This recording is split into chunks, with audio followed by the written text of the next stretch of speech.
to know how to get certain quantities from a graph. So hierdie is 'n snelheid tydgrafiek. Dit beteken as hy 'n horisontale lyn het, is sy snelheid konstant, né? Constant velocity. If that line is on the x-axis, then it means that he is standing still. He has a constant velocity of 0 then, okay? As hy 'n stygende lyn is, then his velocity is increasing. If it is a descending line, then his velocity is decreasing. So then he has a constant acceleration, either positive or negative. So kom ons kyk gou na wat op hierdie grafiek gebeur. Sien julle van A tot B, ry hy teen 'n konstante snelheid van 10 meter per sekonde, and they tell you that he's moving north originally.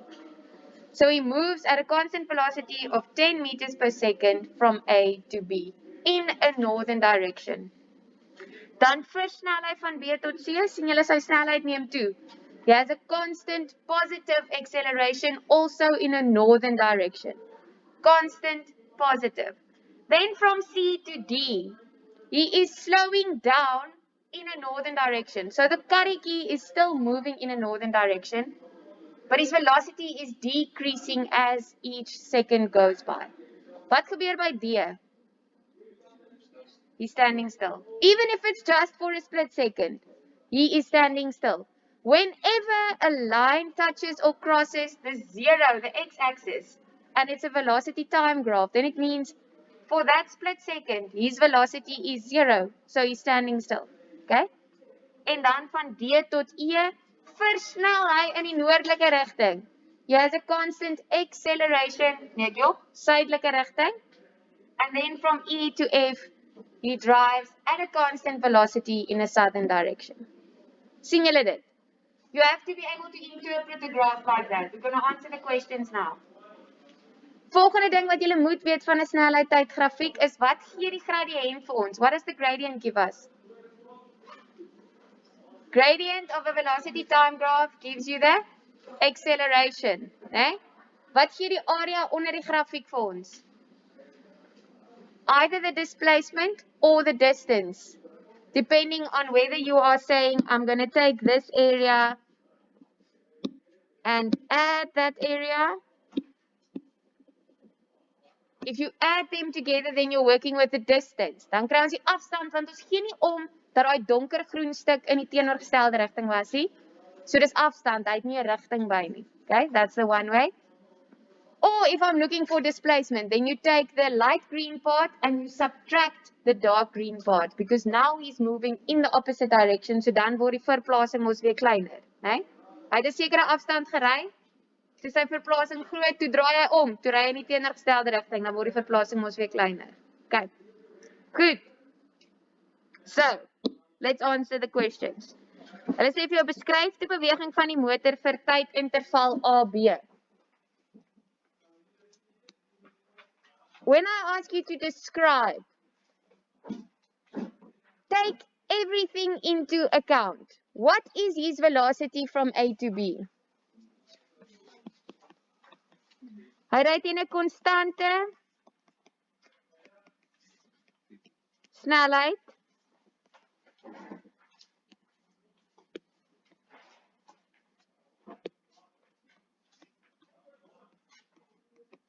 Constant velocity of what? 10 meter per sekonde en sy rigting. Wat sy rigting? Noord, en as jy generous voel, sit sommer vir my by vir hoe lank doen hy dit ook?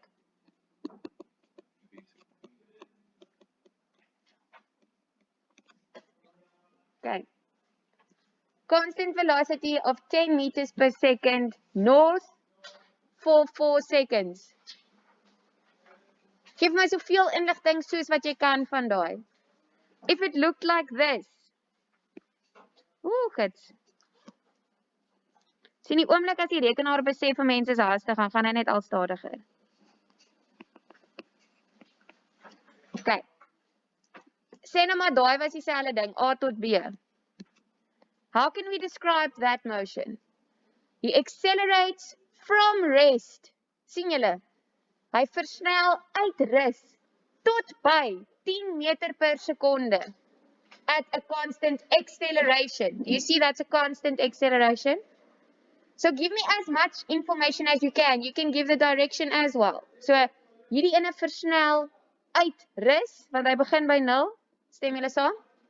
And to what does he accelerate? He accelerates all the way to 10 meters per second. He has a constant acceleration in the northern direction. Daar's almost niks meer inligting wat jy kan gee nie. You told me about how he started, how he ended, and how he got there. And how long it took him, if you can. So sê nou maar, sê vir jou daai is 4. Dan sê jy sommer vir my binne 4 sekondes ook. Soveel inligting soos wat jy kan. Okay. 4.2.2, use the graph to determine the acceleration of the car for interval CD. So for this one, you have to know that the gradient of the graph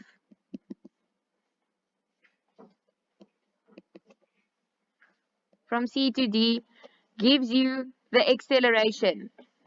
Okay, nou, in wiskunde gee hulle nie om hoe om jy die delta I, delta X ding doen nie. In science, we stick to final minus initial. So my raad vir julle hier sal wees om te sê, wat is hierdie koördinaat? As ek moet sê, hier is 'n koördinaat by die punt D, stem julle saam?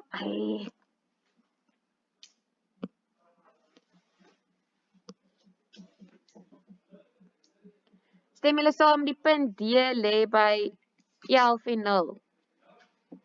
You guys agree? If that's a coordinate. And the point C will be at 8 and 25.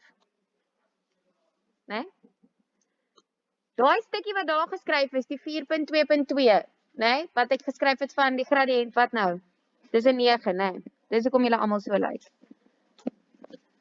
Mooi. Okay. Daai stukkie wat ek daar geskryf het, die gradiënt van CD gee vir jou die versnelling. That is your formula. Do we need to write down the formula?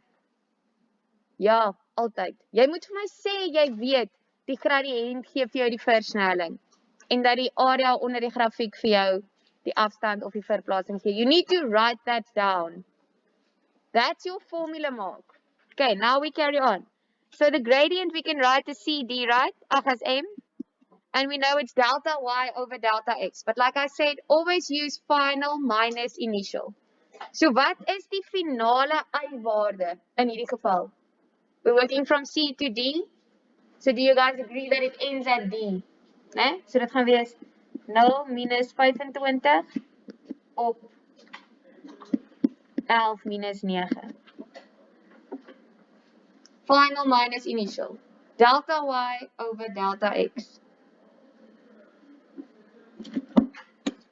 Ek gaan vir julle as julle uitstap hierdie video ook oplaai, hoor.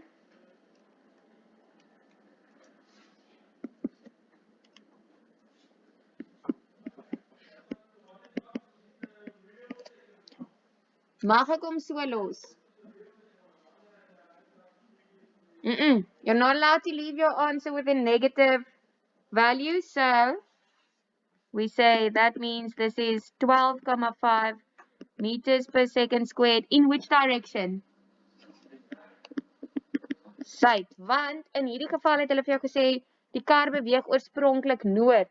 En sien julle, hulle het vir daai oorspronklike waardes, het hulle positiewe waardes gegee. So they're telling you that we take north as positive. So then if we get a negative answer, it means that it must be south. Kyk mooi, graad 10s. Vir hierdie beweging CD, hierdie stukkie. In watse rigting ry hierdie kar? Noord. Maar in watse rigting is sy versnelling? Suid. So what did we say? If he's moving in one direction, but his acceleration is in the opposite direction, what is happening? He is slowing down. Nee? Dan as ons hier aangaan, daar. In watse rigting ry die karretjie? Suid. In watse rigting is sy versnelling? Suid. So now this car turned around and he's moving faster in the opposite direction. Fisies al vinniger en vinniger. Maar sien julle die geel en die pink lê alles op dieselfde lyn? All of them are on the same straight line. So that whole part has the same gradient. So dit gaan die hele tyd 12,5 wees. Vir die een stuk gaan hy teen 12,5 meter per sekonde stadiger gaan. Then he comes to rest. And then he turns around and he starts accelerating in the opposite direction at 12 meters per second. Julle weet mos al van wiskunde af, een reguit lyn het ons oral dieselfde gradiënt. Do you guys agree? Ja? Weet ons dit? Alles is dieselfde reguit lyn, al het hy die x-as gesny. Okay. Ek sê nou klomp ekstra goed wat nie op hierdie bladsy is nie, maar julle moet engage met hierdie grafieke. Jy moet sien wat dit is wat voor jou geteken is.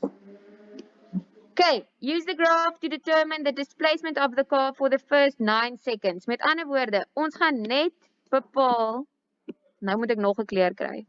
Wag, kom ek kan bietjie hier kleure uitvee. Nee, daai is nie die uitveer nie.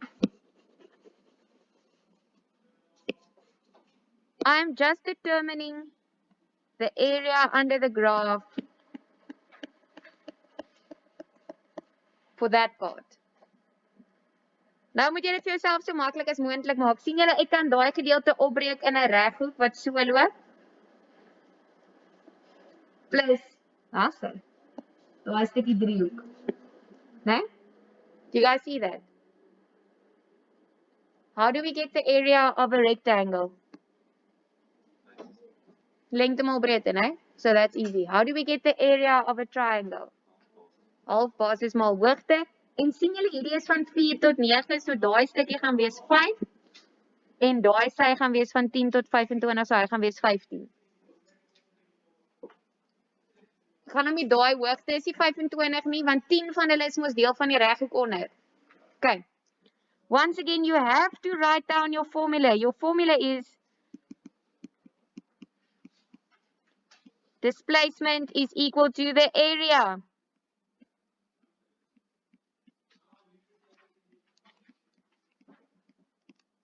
En jy mag die teken vir verplasing gebruik is mos delta x, né? Maar as jy my gaan uitskryf verplasing, maak dit ook nie saakie. So stem julle saam, in ons geval gaan dit 'n reghoek plus 'n driehoek wees. You don't have to go and draw the pictures. Ek wil net hê julle moet sien waar kry ek dit vandaan. Okay. Kyk vir my op jou skets. Wat gaan die lengte en die breedte van die reghoek wees?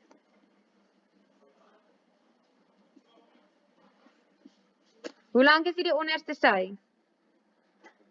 9, né? Hoe lank is die kant sy? 10. Do you guys see that? Okay, so met ander woorde, hierdie gaan wees 9 maal 10.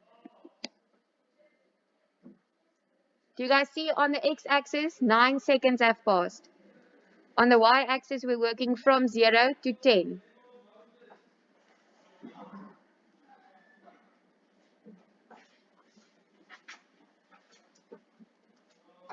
You guys still following? Okay. Kom ons kyk na die driehoek. So for that part, we're going to say a half times base times height. En ons het mos nou maar gesê, as ons gaan kyk na daai driehoek, dan is hierdie basis 5 en die hoogte is 15.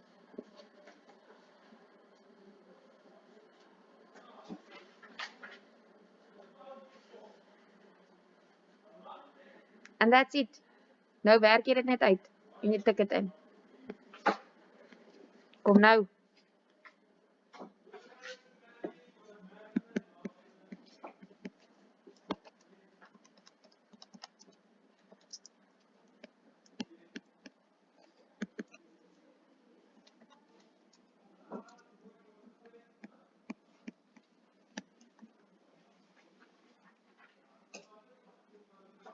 Wat sal my eenheid wees? Yep.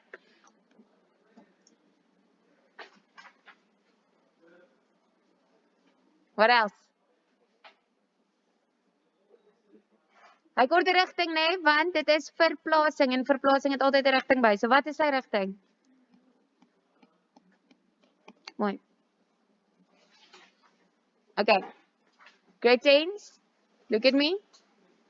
I'm not going to ask you to draw a graph from another graph. So I'm not going to go through 4.2